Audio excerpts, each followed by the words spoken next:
Auchentoshan the Bartender's Malt, Release 1 and Release 2. How are these? Stay tuned for the Whiskey Whistle.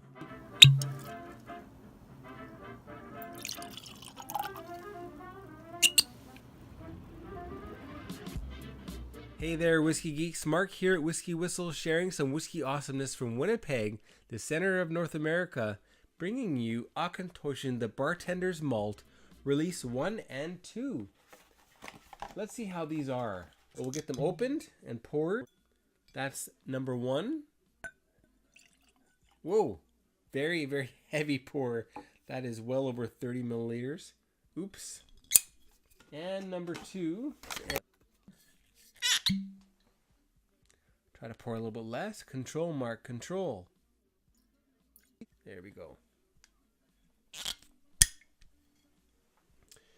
They invited some bartenders to help them choose casks to make the whiskey, with the idea in mind that this can be used for blending great drinks. Auchentoshan the Bartender's Malt, a single malt Scotch whiskey created by the bartender for the bartender.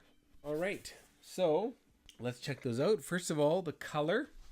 I'll just put that right there so you can see them side by side. What do you see for color there? There we go. Roughly the same color. I think number 2 is just a little bit darker, but not by much. It's like just a hair darker. We'll see what happens with that color as far as how it gets interpreted through the palate, the nose, and the finish, and see if there's any meaning to that color at all. Okay, first of all, number 1, it's got a fair bit of sherry component. I want to say it's about half sherry. And number 2, I'm smelling much older oak.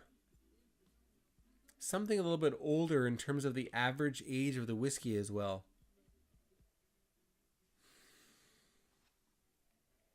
Hint of sherry, a hint of something peppery, and possibly even a little bit peated here with number 2. The first one, not a lot of the Auchentoshan distillery character here for me. I'm not smelling the grapefruit rind. So for some people, that's a bit of a detraction that they haven't really gone with their house style here. It could be Glengarry. Very different. By the way, number 1 is 47% ABV. Number 2 is 50%. So they've upped the ABV. That may be the effect on the color there, possibly. Okay, the palate for number 1.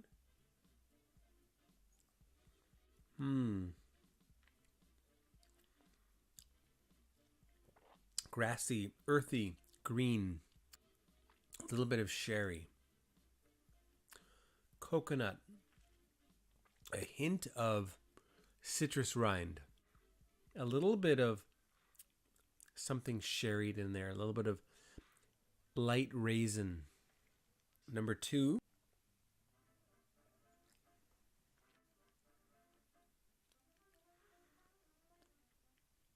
Sharper and pepperier. Again, a little bit of sherry.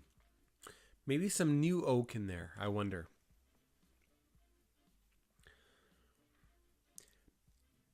Initially, I really liked number 1. As time passed, number 2, okay, first of all, number 2, when I first opened the bottle, I thought, what have I done? Have I wasted some money?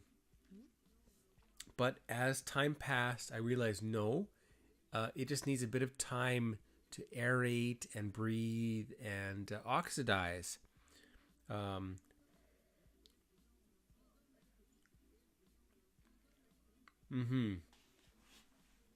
So open it and give it about a month. A little bit peppery, a little bit sherry. They both have a little bit of sherry components. They're both not really much like Auchentoshan 12-year-old, miles apart from American oak. Maybe a little bit like triple wood, 3-wood, Auchentoshan 3-wood, I think. Okay, let's add some water.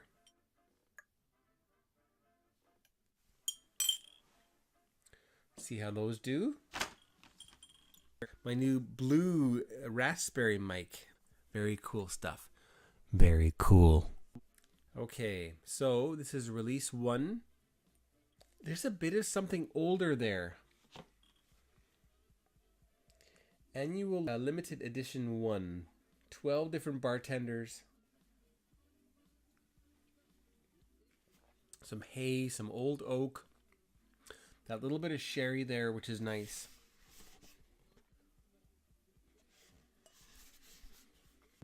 The box says tobacco leaf, but what I'm getting is more like the cigar box, not the tobacco itself, but the box. That cedar type of box with a hint of tobacco-esque notes in it. Okay, how about release number 2? Annual limited edition 02. It's still very peppery. Peppery sweetness. Such a heady palate, peppery, sharp, beefy. We'll add a touch more water to that one because that's 50%. It's interesting that it's so peppery because that's really unlike the Auchentoshan distillery altogether.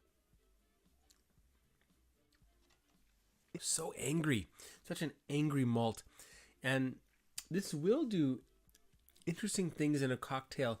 You'll notice the whiskey, which is interesting.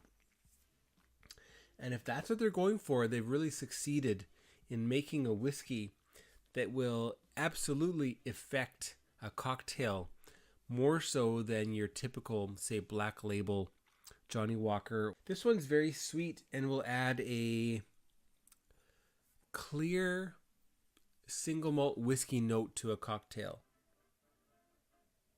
And it's got lots of older casks going on here. Especially with water. This is like whiskeys from 10 and 20 years ago. It reminds me of how whiskey tasted when I first started drinking whiskey. Scotch whiskey. Let's get on to the WhiskyWhistle Whisky Scores for Auchentoshan, the Bartender's Malt 1, and the Bartender's Malt 2. What's that going to be? Well, folks, the WhiskyWhistle Whisky Score for Bartender's Malt, the Bartender's Malt Release 1, number 1, that's going to be 86 out of 100. For the Bartender's Malt Annual Limited Edition number 2, that is going to be 84. 84 out of 100 is the WhiskyWhistle Whisky Score for Release 2 from the Bartender's Malt at Auchentoshan. 86 and 84. If you can get that one, I highly recommend it. This one, if you are a bartender that wants to create some unique cocktails with a clear, peppery Scotch whiskey note, then this is definitely an option. It's also very reasonably priced. I think I paid less than $70 Canadian for that one. So nicely priced, good strength. They're both nicely strength at 47 and 50%. Excellent stuff. Anyway, I really enjoyed those. Number 2, again, keep in mind, you want to let that breathe a little bit to really enjoy it for what it is as a single malt whiskey, to sip it neat. If you are mixing that, then just go right ahead and mix it, and it'll do wonders in certain whiskey cocktails. Well, thanks for watching. Hope you enjoyed that. If you did, click the little emblem over here so that you are subscribed to Whiskey Whistle. Hit the bell so you're notified of the future Whiskey Whistles coming out. And check me out on Patreon. Become a Whiskey Whistle crew member at patreon.com/ Whiskey Whistle. All right, check me out over there. And if you happen to be in Winnipeg or Manitoba, then check out the Winnipeg Whiskey Club and become a member. WinnipegWhiskeyClub.com is the website. You can also check me out on Facebook and Instagram and Twitter, okay? Take care, everybody. We'll see you for the next one. Goodbye. Thanks for watching Whiskey Whistle. Be sure to subscribe, and don't forget to give this video a like and leave a comment down below. Be sure to stay tuned next time to join me, the host of the show, Mark, as I explore more whiskeys with you. Take care now, and we'll see you next time.